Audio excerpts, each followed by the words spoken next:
Salut à tous, Paco Manelma pour Radio Mayori Campus.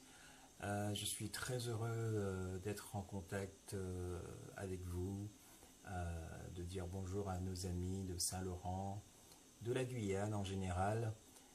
J'ai le plaisir et l'honneur d'être invité par notre ami Michel Plaisir pour animer une petite chronique dont le but est de vous raconter un petit peu l'histoire d'un des groupes mythiques de l'histoire de la musique des Antilles, la Perfecta en l'occurrence. Alors pourquoi je vous raconte l'histoire de la Perfecta? Parce que j'étais à une position relativement particulière.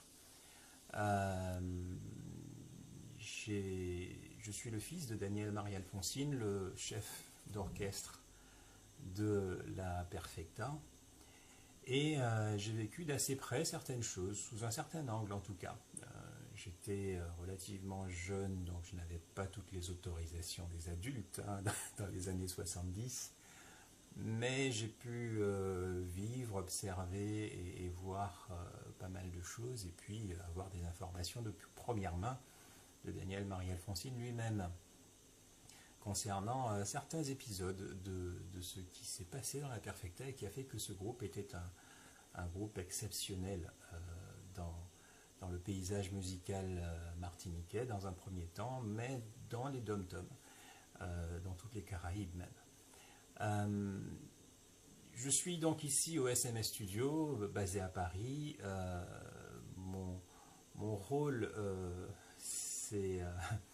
je suis dans le monde de la production musicale. Je produis des albums, je dirige un orchestre qui s'appelle Manmaïla. J'ai monté un spectacle cabaret dans Paris qui s'appelle Le Bal Soleil au Réservoir. Nous avons 2 dates par mois depuis 2 ans. Nous sommes à la 22e édition. Et je travaille, je milite même pour la musique de qualité faite dans nos départements d'outre-mer, que ce soit les Antilles, Guadeloupe, Martinique, Guyane, etc. Je promeus la musique vivante, jouée par des musiciens, de vrais musiciens, pas par des machines. Il y en a suffisamment comme ça, de machines qui tournent sur nos radios.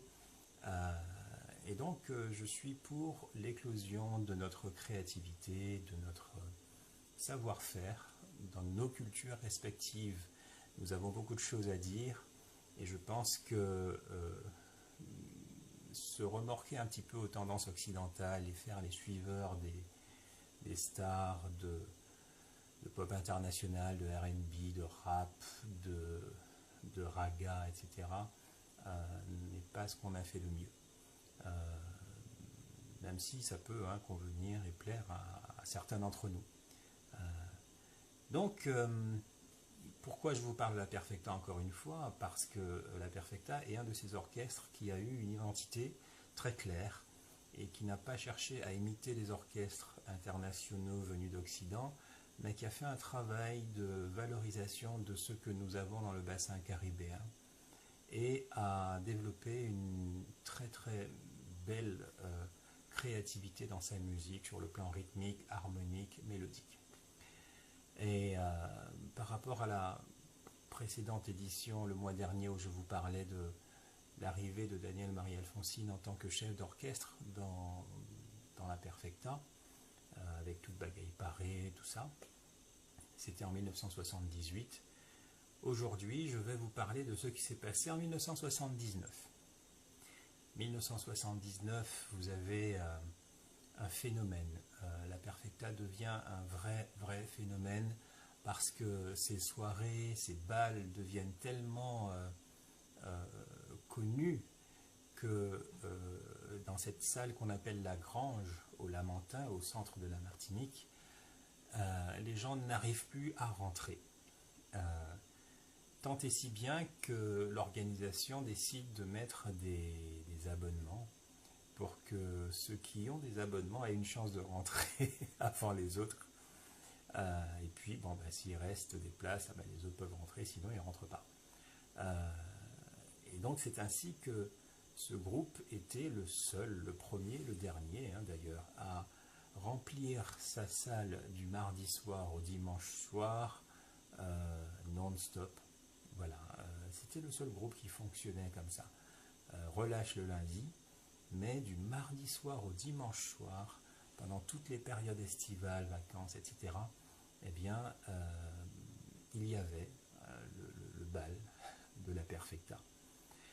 Et évidemment, ce groupe recevait tous les orchestres qui tournaient dans les Caraïbes à l'époque.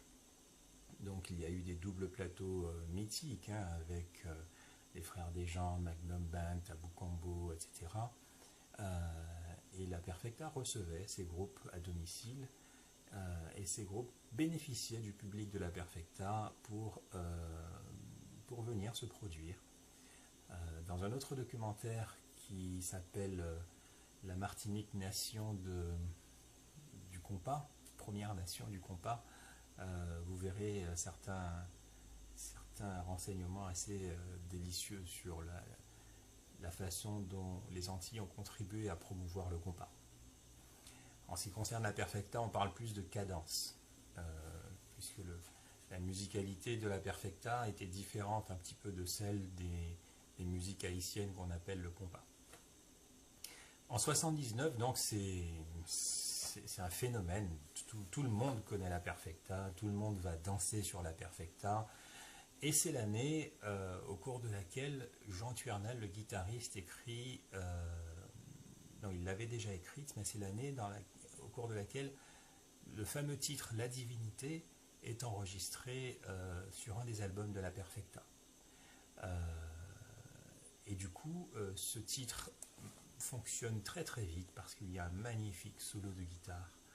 Les arrangements sont sublimes, le tempo est parfait pour faire la fête, pour danser, pour le bal. Ça swing grave, quoi. Et tout le monde adore ce morceau, et bien plus encore parce que jusqu'à maintenant, ce morceau reste un des tubes monumentaux de la Perfecta. La Perfecta, c'est un groupe qui se produit avec des costumes de scène, des strass, des paillettes. C'est un des groupes les plus flamboyants des Caraïbes à l'époque, avec des broderies. Voilà, tout l'art du spectacle dans le vêtement, etc., était développé dans la Perfecta.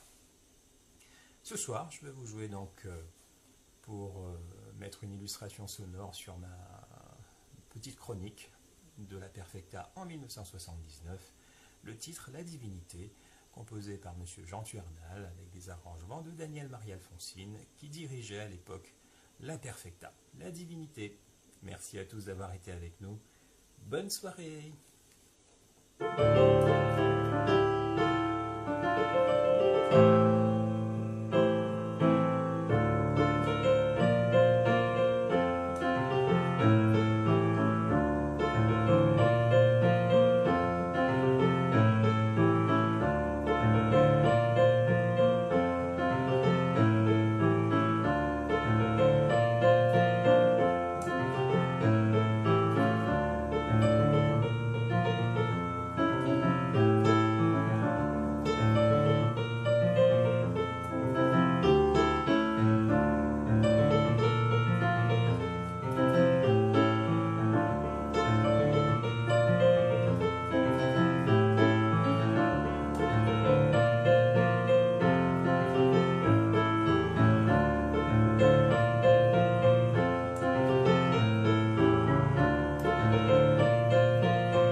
Voilà, c'était un petit morceau de La Perfecta, de la Divinité 1979 pour nos amis de Saint-Laurent euh, du Maroni, en Guyane, pour Radio Mayuri Campus. Merci à notre ami Michel Plaisir de m'avoir invité. Je vous souhaite de prendre du plaisir à écouter tout ça, à vous faire votre petite culture sur ce qui s'est passé il y a 40 ans dans la musique antillaise. Voilà, belle fin de soirée à tous. Il y a quelques heures de décalage. Ici, il était 23 heures quand j'ai commencé l'émission. Ça fait un petit moment déjà. Mais heureusement, il y a la rediffusion pour que vous puissiez en profiter et la viraliser, la passer aux amis, aux copains, si le cœur vous en dit. Je vous embrasse bien fort et je vous dis peut-être au premier jeudi du mois prochain. Voilà, si Dieu veut. Belle soirée à tous.